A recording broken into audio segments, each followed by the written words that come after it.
विधान परिषद उपसभापती पदाची निवडणूक आज पार पडणार आहे आणि माहितीच्या 3 प्रमुख पक्षांना व्हीप बजावलेला आहे। भाजप, शिवसेना आणि राष्ट्रवादीच्या सर्व आमदारांना हजर राहण्याचे आदेश देण्यात आलेत। दुपारी 1 वाजता विधान परिषद उपसभापती पदासाठी निवडणूक पार पडणार आहे। सचिन अहिर हे माहितीचे उमेदवार आहेत आणि माहितीच्या 3ही घटक पक्षांनी त्यांच्या आमदारांसाठी व्हीप बजावलेला आहे। तर राष्ट्रवादीकडून संजय खोडके हे प्रस्ताव मांडणार असल्याचं समजतंय। दुपारी 1 वाजता ही निवडणूक पार पडणार आहे।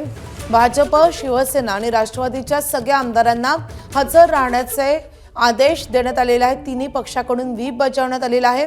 उपसभापती पदासाठी सचिन अहिर विरुद्ध जम अभ्यंकर अशी लढत होती। आता सचिन अहिर यांचाच पारडं जड आहे।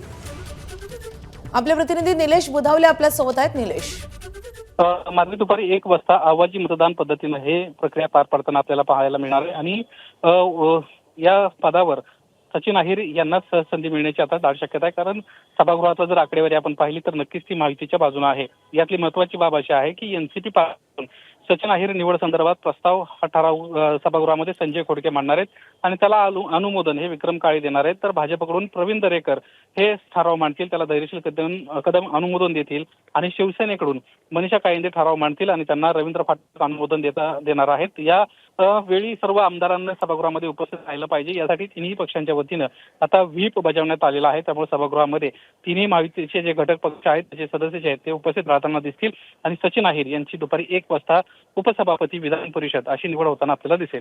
माधवी, नक्कीच विधिमंडळातल्या या सगळ्या घडामोडींकडे लक्ष असेलच। निलेश, अपडेट जाणून घेत राहू सध्या। धन्यवाद या सगळ्या सविस्तर माहितीसाठी।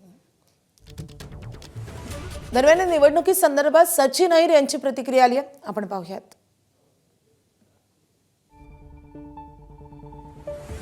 स्वाभाविक आहे, माझ्यासारख्या कार्यकर्त्याला महत्त्वाचा दिवस आहे। कारण एका तळागाळातल्या कार्यकर्त्याला आदरणीय एकनाथ शिंदेजींनी ही जी संधी दिलेली आहे त्या संधीचं सोनं करणं हे आता माझ्या पुढच्या काळामध्ये आहेत आणि विशेषतः सर्वांना विश्वासात घेऊन सभागृहाचं कामकाज पुढे आपल्याला करावं लागणार आहे। पण आता राम शिंदे सोबतीला तुम्ही त्यांच्या असणार अनुभवी दोन्ही आणि दोन्ही आहेत आणि विशेषतः आमचा ट्यूनअप पण चांगला आहे।